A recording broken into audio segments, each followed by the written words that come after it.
Hi నమస్తే, welcome to popcorn Masti YouTube channel.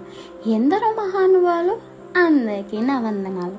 దయచేసి వీడియోలోకి వెళ్ళే ముందు ఒక లైక్, సబ్స్క్రైబ్ బటన్ ప్రెస్ చేసి నా దిల్కి వచ్చేయండి ప్లీజ్. సో ఈరోజు వీడియో ఏంటంటే, తన పర్సనల్ లైఫ్తో పాటు ప్రొఫెషనల్ లైఫ్కి సంబంధించిన ఎన్నో ముచ్చట్లను ఫ్యాన్స్తో పంచుకుంటారు మెగా కోడలు ఉపాసన గారు.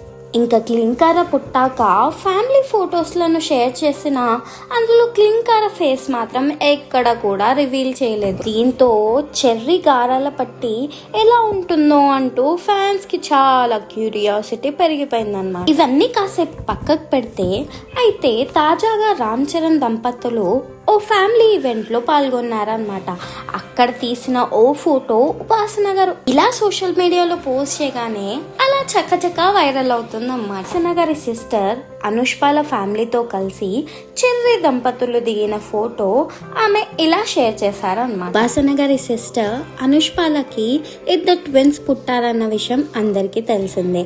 ఆ ఫోటోను ఉపాసన గారు షేర్ చేస్తూ ఏమన్నారంటే, ఈరోజు నేను మీకు అద్భుతమైన ముగ్గురు క్యూట్ పిల్లల్ని పరిచయం చేస్తాను. పవర్ పఫ్ గర్ల్స్ క్లింకార కొనిదెల తన ఇద్దరు చెల్లెలు అయిన పుష్ప ఇబ్రహీం ఇంకా రైకా ఇబ్రహీం ని కలుసుకున్నారని ఈ క్యూట్ క్యాప్షన్ ని రాశారనమాట. ఇక ఆ ఫోటో చెర్రీ తన గారాల పట్టిని ఎత్తుకొని ఎంతో హ్యాపీగా ఫోటోకి పోజ్ ఇచ్చారనమాట. ఈ పిక్ చూసిన ఫ్యాన్స్ మాత్రం చాలా క్యూట్ గా కనిపిస్తున్నారు అందరూ అని కమెంట్స్ పెడుతున్నారు అనమాట. సో ఇదన్నమాట అప్డేట్. ఇట్లాంటి అప్డేట్స్ కోసం please like, share and subscribe to popcorn Masti YouTube channel. నవ్వుతూ సబ్స్క్రైబ్ చేయండి ప్లీజ్.